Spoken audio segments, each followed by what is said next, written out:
This is the Lux Organics 6-in-1. Medyo mahaba yung pangalan. This is the Lux Organics 6-in-1 Max Shield Active Ultra Sheer Face and Body Sunscreen. Nag-offer ito ng SPF 150 PA+++.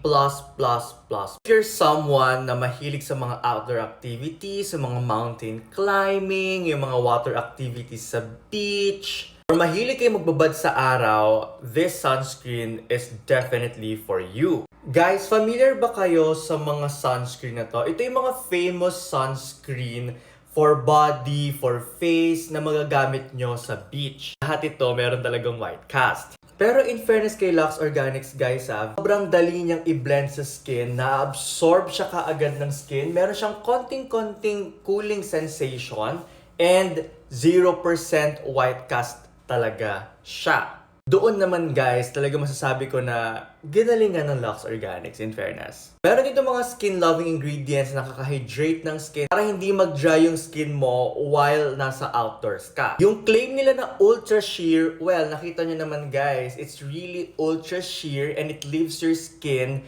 glowing talaga. It's not super lightweight because nga SPF 150 siya. Meron talaga siyang weight sa skin kapag nalagay. You can definitely feel na merong something or merong kang nilagay sa skin. Yung feeling mo talaga protected yung skin mo. Pinakabongga sa lahat, sweat and water resistant siya. Pero guys reminder pa rin, to reapply your sunscreen kahit nakalagay dito na sweat and water resistant. Super affordable lang nito guys. Wala pa siyang 500 pesos, 100 ml na product ang makukuha mo. Depende talaga yung mga sunscreen na gamit natin sa lifestyle natin, sa mga activities natin. Ayun lang. I love you.